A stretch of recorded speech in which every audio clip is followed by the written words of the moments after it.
Chapter 1. The Hermetic Philosophy.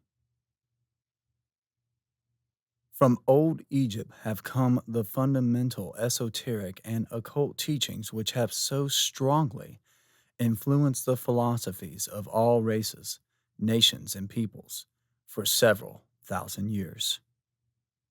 Egypt, the home of the pyramids and the Sphinx, was the birthplace of the hidden wisdom and mystic teachings. From her secret doctrine, all nations have borrowed. India, China, Japan, Assyria, ancient Greece and Rome, and other ancient countries partook liberally at the feast of knowledge, which the hierophants and masters of the land of Isis so freely provided for those who came prepared to partake of the great store of mystic and occult lore which the master minds of that ancient land had gathered together. In ancient Egypt dwelt the great adepts and masters who have never been surpassed, and who seldom have been equaled during the centuries that have taken their processional flight since the days of the great Hermes. In Egypt was located the great lodge of lodges of the mystics.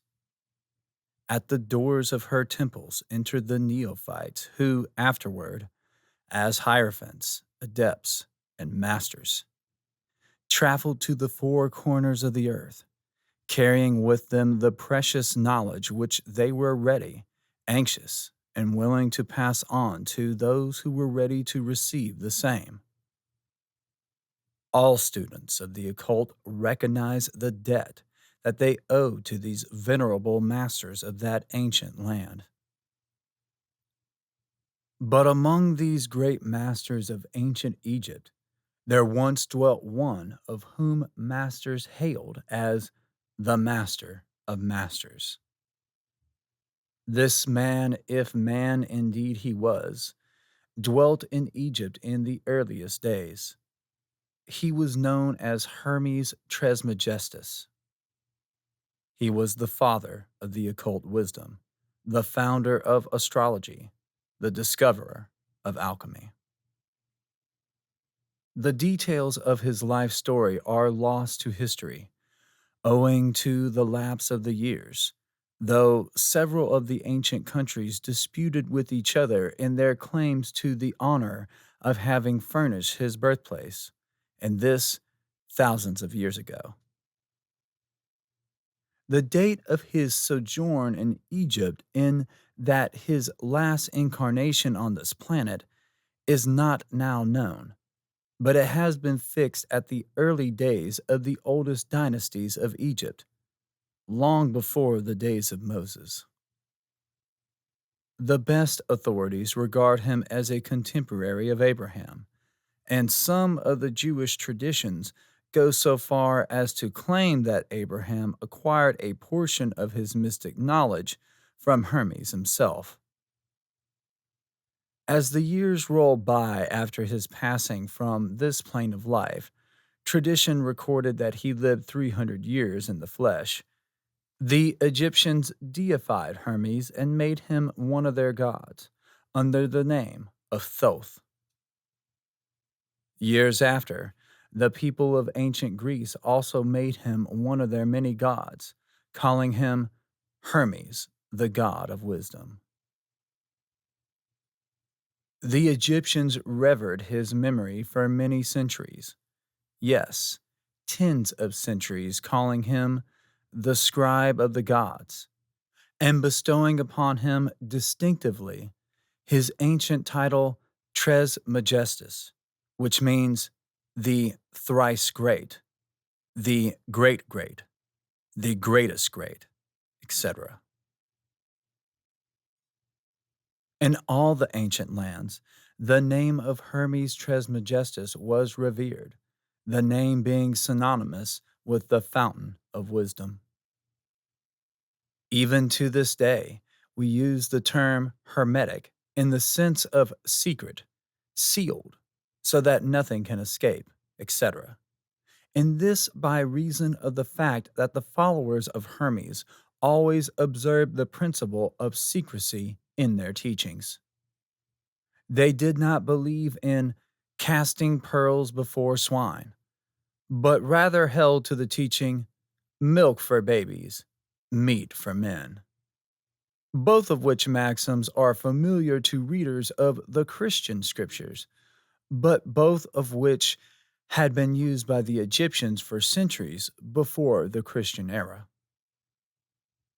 And this policy of careful decimation of the truth has always characterized the Hermetics, even unto the present day.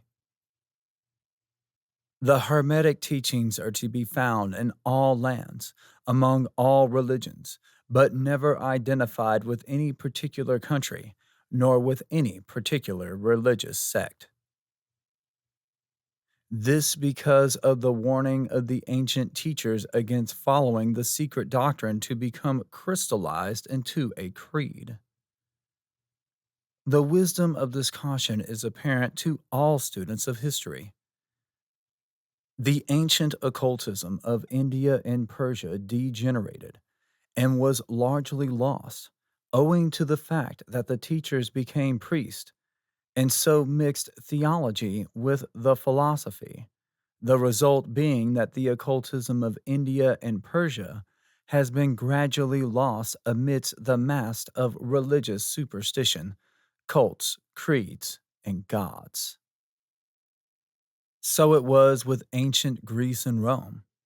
So it was with the Hermetic teachings of the Gnostics and early Christians, which were lost at the time of Constantine, whose iron hand smothered philosophy with the blanket of theology, losing to the Christian church that which was its very essence and spirit, and causing it to grope throughout several centuries before it found the way back to its ancient faith. The indications apparent to all careful observers in this 20th century being that the church is now struggling to get back to its ancient mystic teachings. But there were always a few faithful souls who kept alive the flame, tending it carefully and not allowing its light to become extinguished. And thanks to these hearts and fearless minds, we have the truth still with us. But it is not found in books to any great extent. It has been passed along from master to student, from initiate to hierophant, from lip to ear.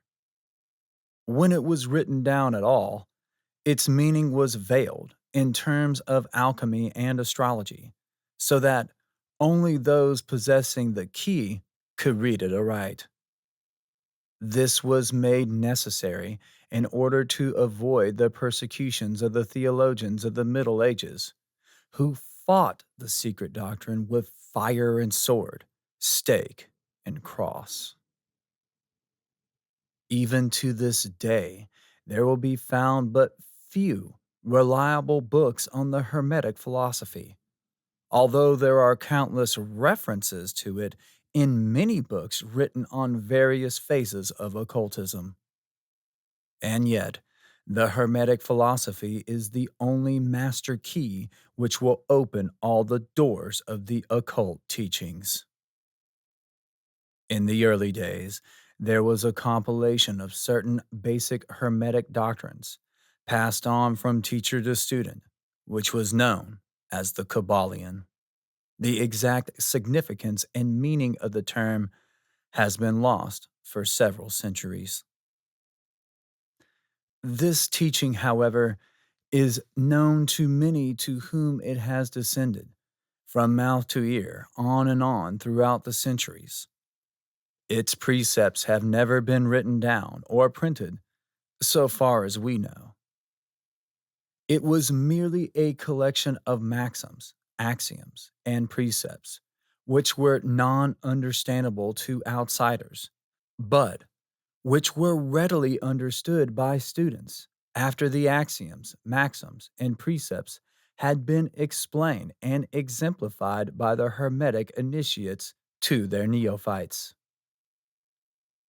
These teachings really constituted the basic principles of the art of Hermetic alchemy, which, contrary to the general belief, dealt in the mastery of mental forces rather than material elements. The transmutation of one kind of mental vibration into others instead of changing of one kind of metal into another.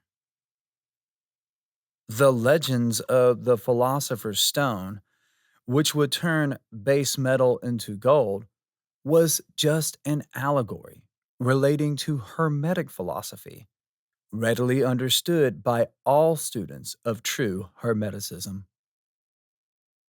In this little book, of which this is the first lesson, we invite our students to examine into the Hermetic teachings as set forth in the Kybalion and as explained by ourselves, humble students of the teachings, who, while bearing the title of initiates, are still students at the feet of Hermes, the Master.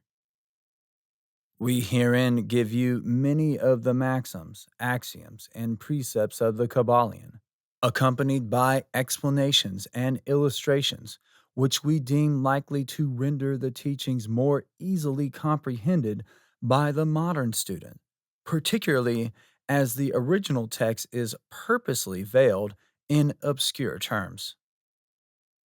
The original maxims, axioms, and precepts of the Kybalion are printed herein, the proper credit being given.